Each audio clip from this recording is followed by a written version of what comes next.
Hello everybody, I'm Ben Zumeta of Old Growth Edible Landscapes, and this is the Crescent City Food Forest, which I helped design starting in 2017 and built through 2021 with the help of a lot of other people. Here's my face. And I'm just going to do a little walkthrough. We're going to be having a workshop on April 4th which will be an introduction to permaculture and starting seeds, both metaphorically and physically, planting trees, learning to plant trees from seed, and generally talking about the techniques that went into building this place from what was a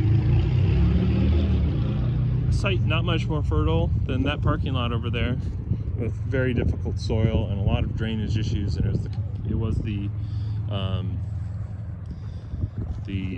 landing pad for a lot of construction equipment in the building of the College of the Redwoods and Food Forest here at corner of Washington and Arlington in Crescent City. So this is the first hugelkultur bed we've built in 2017. It's broken down quite a bit. So as we go back, we worked our way back to the north as we were building. That's current.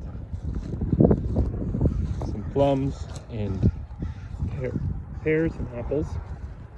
A lot of cover crops growing here because the soil was very low in nitrogen, basically any water soluble nutrient.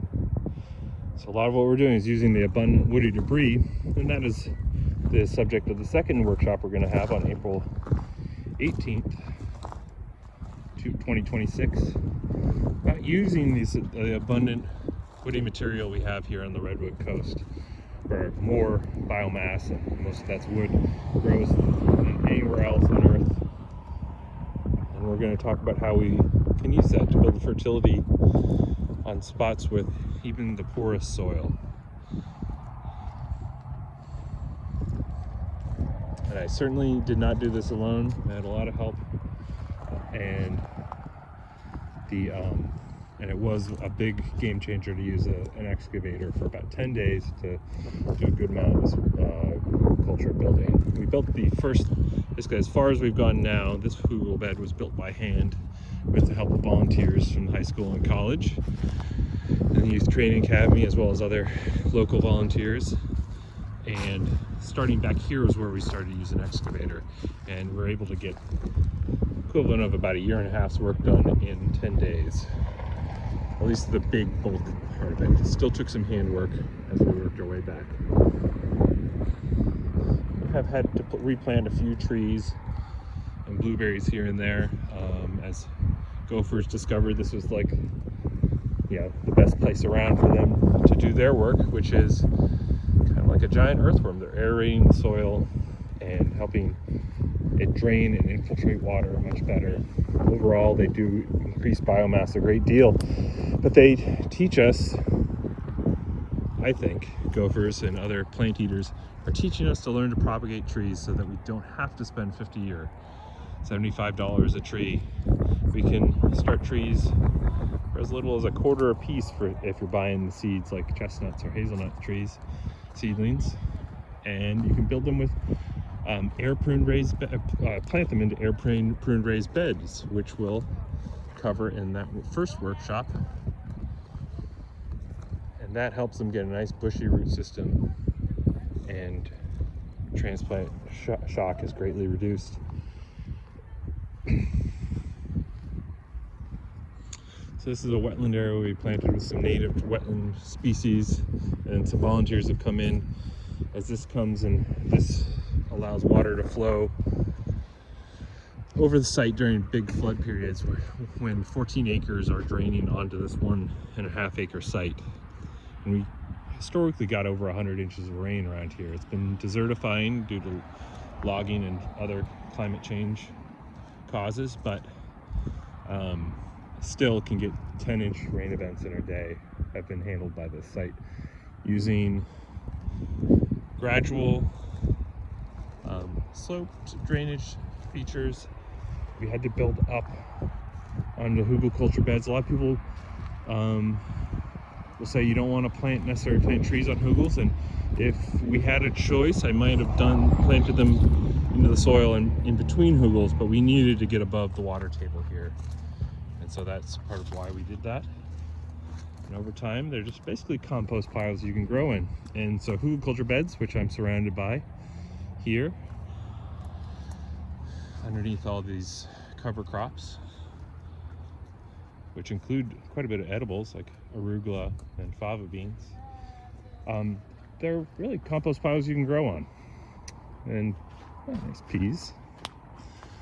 My successors, Angela and then Cass and Amber, and all their helpers have done a great job here. Really seen a lot of progress in just the last couple of years since I left this project to the next generation of stewards, who really very thankful for them. So the idea of this site was to absorb as much water as we could before it would drain off, while then having decent enough drainage and high enough plantings for Mediterranean fruit trees to survive. So come on out on April 4th to the Food Forest, 10 to 2, or no, not 10 to 2, 12 to 2, noon to 2 on April 4th, and April 18th for the first workshop on introduction to permaculture and planting seeds and trees and all these other ways that we can start community with all our fellow humans and living things.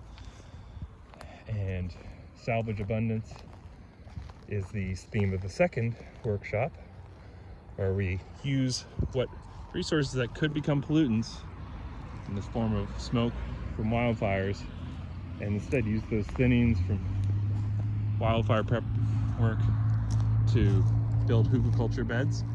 And the third workshop will be up at my house on Low Divide above Hayuchi, 2750 Low Divide, on May 9th. That will be the third workshop on fire. It's called Fire on the Mountain, and we're going to be doing shaded fuel breaks, which can produce material for hugelkulturs like this, or you can use to make biochar, which is what we'll be doing at that workshop, is making biochar, a great material for forever storage, or millennia long storage of carbon. And then the fourth workshop will be on watershed restoration, another way that you can use the woody debris from fire thinnings to slow spread and sink water, and pay homage to beavers, and hopefully create habitat that beavers will come back to and make us and do our work for us, or we're doing the beavers' work, really. And in this area, we're going to plant some chestnut trees during that first workshop on April 4th. So I hope to see as many people out here as possible. And if you want to let us know you're coming, and we can be more prepared and have the best workshop possible for you, if you go to dirtandglitter.org/design.